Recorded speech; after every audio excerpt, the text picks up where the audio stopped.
हाँ तो नमस्ते मेरे शेर और शेरनियों। हम आशा करते हैं कि आप सब लोग मन लगा के पढ़ रहे होंगे। हम चैप्टर स्टार्ट किए थे जिसका चैप्टर का नाम था विद्युत रसायन। क्या स्टार्ट था हम लोग विद्युत रसायन से कुछ क्वेश्चन मैंने सीरीज चला रहे थे। मोस्ट इम्पॉर्टेंट सीरीज चल रही थी जिसमें हम लोग फर्स्ट वीडियो देख चुके हैं। यदि नहीं देखे तो आप लोग जाकर देख सकते हैं।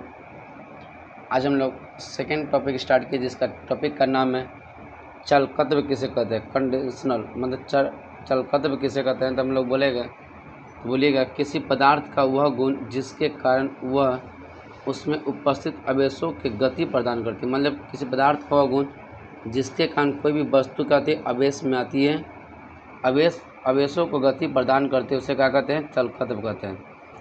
बोलिएगा चलकत्व किसे कहते हैं। तो बोलिएगा किसी पदार्थ का वह गुण जिसके कारण वह उसमें उपस्थित आवेशों को गति प्रदान करती है, उसे क्या कहते हैं? बोलिएगा चलकत्व। चलकत्व तीन प्रकार का होता है। कौन सा? बोलिएगा विशिष्ट चलकत्व, मोलर चलकत्व, तुल्यांकी चलकत्व। तो आपसे पूछेगा कि विशिष्ट, ये बहुत बार पूछा चुका है कि विशिष्ट चलकत्व किसे कहते हैं। तो बोलिएगा कि किसी विद्युत अपघटन बिलियन के 1 ml के चलकत्व को क्या कहते हैं? विशिष्ट चलकत्व कहते हैं। किसी विद्युत अपघटन बिलियन के 1 ml के चलकत्व को क्या कहते हैं? विशिष्ट चलकत्व। इसे कंपा से सूचित किया जाता है। कप्पा से सूचित किया जाता है। कप्पा से सूचित किया जाता है, यानी के से सूचित किया जाता है। यदि आपसे पूछे कि मोलर किसे कहते हैं तो बोलिएगा किसी विद्युत अपघटन बिलियन के 1 मोल के चलकत्व को मोलर चलकत्व कहा जाता है। इसे क्या कहता है? मोलर चलकत्व कहा जाता है। इसे म्यू द्वारा सूचित किया जाता है। यदि आपसे पूछेगा कि बताइए तुल्यांकी चलकत्व किसे कहते हैं तो बोलिएगा किसी विद्युत अपघटन बिलियन के तुल्यांक के चलकत्व को उस पदार्थ का तुल्यांकी चलकत्व कहलाता है। क्या कहता है? तुल्यांकी चलकत्व कहलाता है। इसे लेम्डा से सूचित किया जाता है।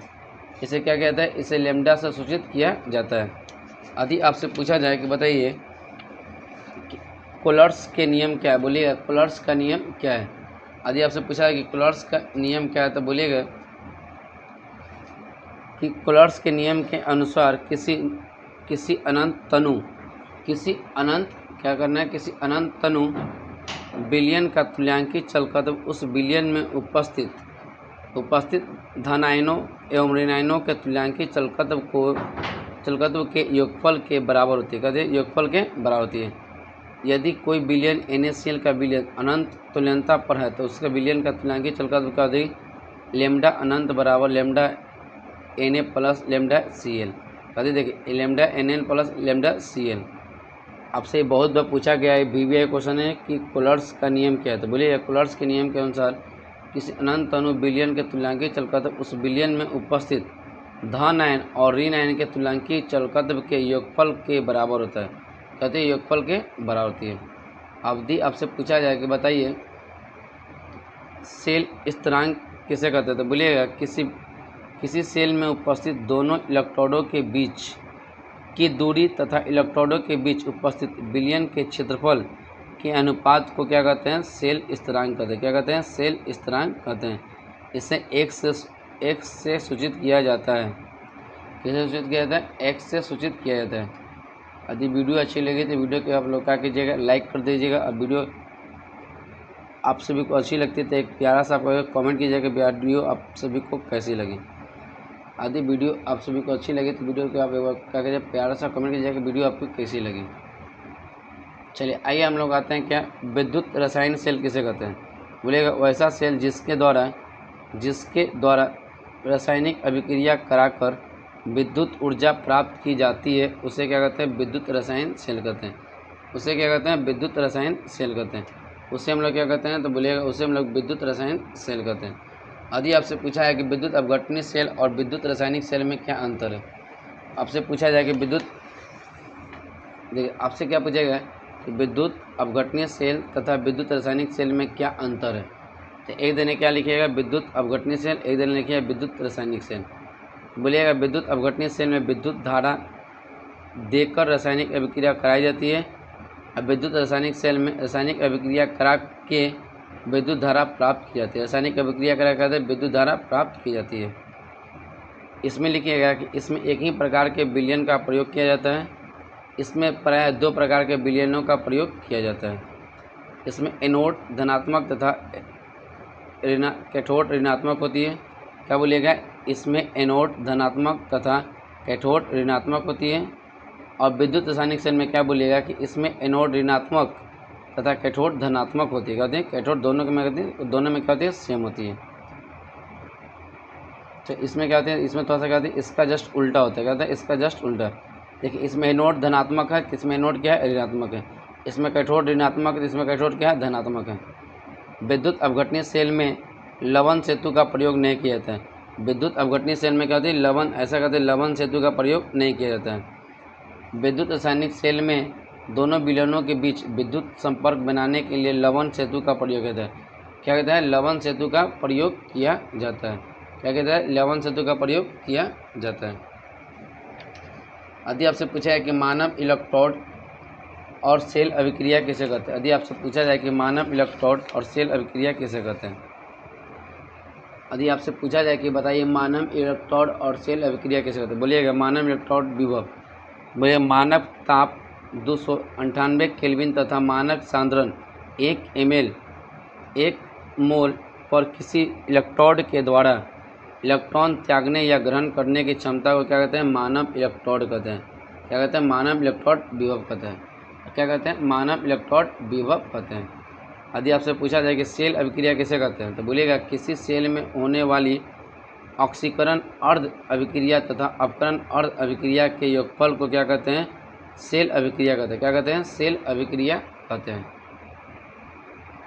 यदि आपसे पूछा जाए कि बताइए ईंधन सेल किसे कहते हैं? यानी फ्यूल सेल।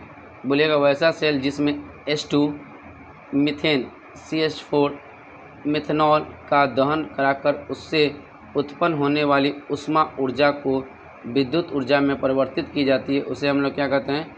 ईंधन सेल कहते हैं। क्या कहते हैं? ईंधन सेल कहते हैं। चलिए लास्ट क्या है? देखिए लास्ट हमारा क्या है? सांद्रण सेल किसे कहते हैं? बोलिएगा वैसा विद्युत रासायनिक सेल जिसमें एक ही प्रकार के विलयनों का प्रयोग किया जाता है किंतु उसका सांद्रण विभिन्न होने के कारण यह एनोड तथा कैथोड का कार्य करने लगता है। कैथोड का कार्य करने लगता है, उसे हम लोग क्या कहते हैं? सांद्रण सेल कहते हैं। उसे हम लोग क्या कहते हैं? सांद्रण सेल कहते हैं। क्या कहते हैं? सांद्रण सेल कहते हैं। देखिए हम लोग अब यहाँ से क्या है, आपकी टॉपिक क्या हो जाएगी? विद्युत रासायनिक सेल का जो टॉपिक है वो हमारे क्या हो जाएगी? खत्म हो जाएगी। खत्म हो जाएगी। चलिए इस पर एक क्वेश्चन आती है, जो क्वेश्चन आपको एग्जाम में आता है वो क्वेश्चन आपको करवा देते हैं। इसके बाद ये क्या होगा? विद्युत रासायनिक सेल खत्म हो जाएगी। चलिए आइए हम लोग एक पहला सा प्यारा सा क्वेश्चन है जिसको हम लोग क्या करते हैं? आसानी से देखते हैं। कि यदि 5 एम्पियर की विद्युत धारा आधे घंटा तक NaCl के विलयन से होकर प्रभावित किया जाता है तो कितने समय में कितना ग्राम Na कैथोड पर जमा हो जाएगा? कितने समय में कितना ग्राम कैथोड पर जमा हो जाएगा? तो लिखिएगा क्या? लिखिएगा आवेश, सॉरी लिखिएगा हल। लिखिएगा आवेश की मात्रा, आवेश की मात्रा बराबर, देखिए कितना है? 5 एम्पियर कितने घंटा में? 30 आधे घंटा में। तो आधा घंटा हो गया, इसको सेकंड में बदलना है। कितने में? सेकंड में 60 से गुना। तो इसको गुना करिएगा तो कितना? 15 छक्का 90। कितना? 15 छक्का 90, 9000 डिग्री सेल्सियस। कितना डिग्री सेल्सियस हो जाएगी। अब बोल रहा है कि इस पर NaCl पर विद्युत धारा, NaCl को विद्युत धारा, किससे? विद्युत धारा थे Na+Cl। विद्युत धारा जब हम करवाएंगे तो इसको टूटेगा किस में? Na में, Na+Cl माइनस। करिए Na+Cl माइनस के रूप में क्या हो जाएगी? Na+Cl माइनस के रूप में क्या हो जाएगा? टूट जाएगा। अब हम लोग क्या लेंगे अंतर? देखिए करें कि Na पर कितना ग्राम, करें कि Na कितने ग्राम Na कैथोड पर जमा, कितने ग्राम Na कैथोड पर क्या हो जाएगी? जमा हो जाएगा। तो हम लिखेंगे क्या? Na प्लस पर इलेक्ट्रॉन कितना ग्राम होता है? तो बोलिएगा 23। इसका इलेक्ट्रॉनिक विन्यास कितना होती है? 23 ग्राम होती है। कितना होती है? 23 ग्राम होती है। तो लिखिएगा कि 1 मोल बराबर, क्या लिखिएगा कि 1 मोल इलेक्ट्रॉन बराबर एक फ्राइडे, तो एक फ्राइडे का मान हम लोग पढ़ाए हैं 96 कितना है 9600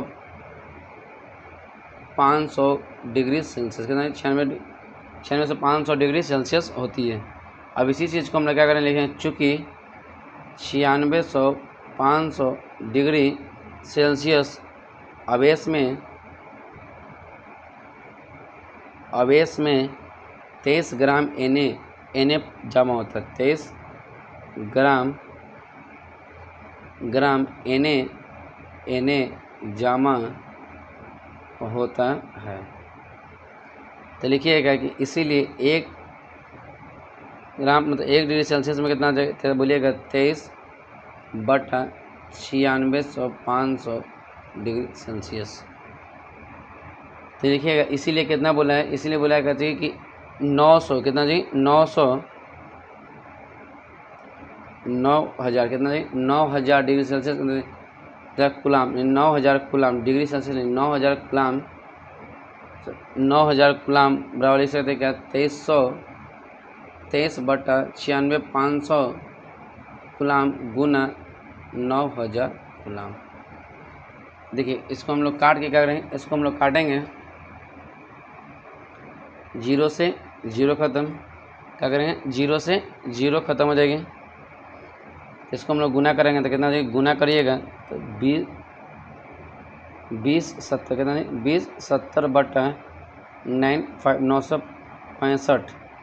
इसको हम लोग जब भागा देंगे तो कितना ग्राम हो जाएगा, तो उसको भागा देंगे तो 2 दूनी 4 9 दूनी 4 2.48 कितना 48 ग्राम कैथोड पर का जगह जमा हो जाएगा। तो Na क्या लिख सकते हैं कि Na लिखते हैं कि 2.4 ग्राम Na कैथोड पर जमा हो जाएगी, कैथोड पर का जाएगी, कैथोड पर जमा हो जाएगा। चलिए यहाँ से आपको क्या आ जाएगा, विद्युत रासायनिक सेल क्या आ जाएगा, आप सभी को ख़त्म हो जाएगा। पूरे वीडियो को देखिएगा, वीडियो कैसी लगी तो वीडियो के एक बार आप सभी लोग कमेंट कीजिएगा वीडियो आप सभी को कैसी लगी। चलिए मिलते हैं नेक्स्ट चैप्टर के साथ, तब तक के लिए जय हिंद जय भारत।